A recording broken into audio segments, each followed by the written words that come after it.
Jacko here, welcome back to my YouTube channel. Another video on looking at how we can change the way we breathe to improve the way we feel, move and perform. And today's video is looking at what I like to call the breathing continuum for exercise. It's going to be particularly good for runners, but it doesn't really matter what exercise you're doing. This is going to really help you understand how you're breathing, whether you're using the mouth or nose, and how we can use a continuum to help us map where our intensity increases, how we can change a little bit of how we're managing getting oxygen in and CO2 out, but being able to do it in the most efficient way possible. So, in general terms, we want to be using the nose, nasal breathing in and out during as much of our exercise as possible.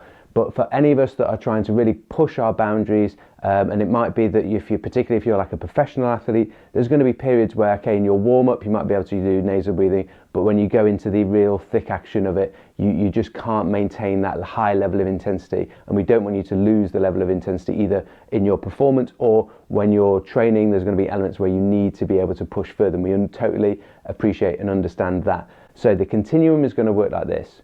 We are breathing nasally in and out at all low level activities as much as we can. As that intensity increases, your nose starts to struggle to get enough air in during those intensities as they increase. Our next stage after nasal in and nasal out would be nasal in, nose out. That's the same way round. What am I on about? The next stage as that intensity increases would be nasal in, so nose in, but mouth out, but still controlling that breathing. And then when we go to the highest intensity, we'll get to the point where we go mouth in and mouth out. And you might be like, Jacko, but you said it's all about nasal breathing. Well, one of the great things about the nasal breathing is it's linked to our diaphragm. So when we breathe through in and out through the nose, we get better activation of the diaphragm and stimulation of using the diaphragm.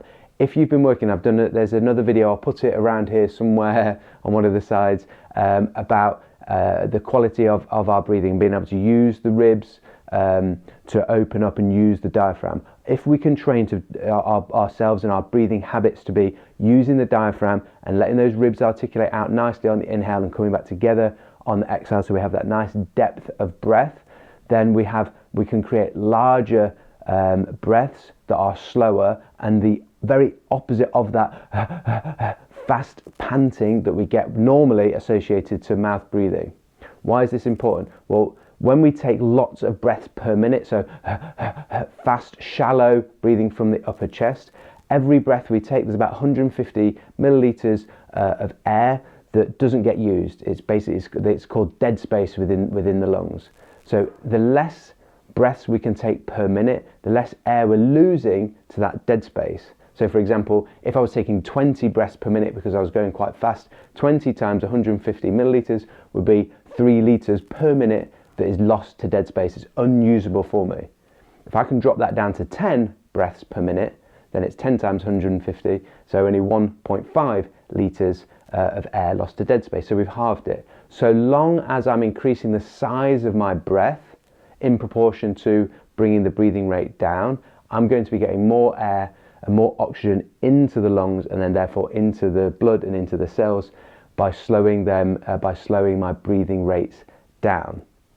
So when we are going nasal in, nasal out, and we have to switch to nasal in, mouth out because the intensity's got too hard, and then finally we're at our highest intensity, we go mouth in, mouth out, it's really important that just because you go to mouth in, mouth out, you don't go to that fast, shallow chest breathing, that sort of panting style breathing. You train yourself so that even when I go in through the mouth and out through the mouth, I'm able to breathe with my diaphragm, even though I'm using my mouth. Those ribs are articulating nicely to allow me to get those large breaths in that are deep because it's coming from the diaphragm, and I'm able to slow it down because I've worked on improving my carbon dioxide tolerance and my breathing patterns and breathing habits. So that's the key takeaway. As your nose can't deal with the level of intensity, and you go for the bigger hole, the mouth, you keep with those good quality breathing mechanics. So the diaphragm moving down, the ribs moving out, you're trying to slow it down so you take less breaths per minute, but they're larger breaths, slow on the exhale as well.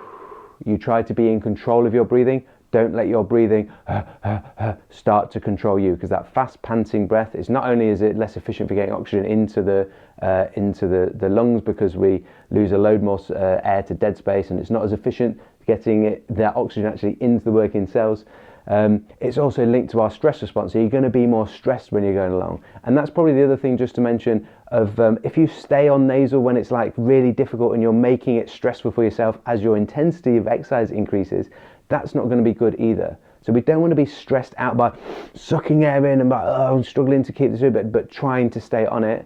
You either slow the intensity down, or if that's not an option for you and you're having to push through, you're competing or you're pushing for a PB, whatever it is, then you allow yourself to change to nasal in, mouth out, and then eventually mouth in, mouth out.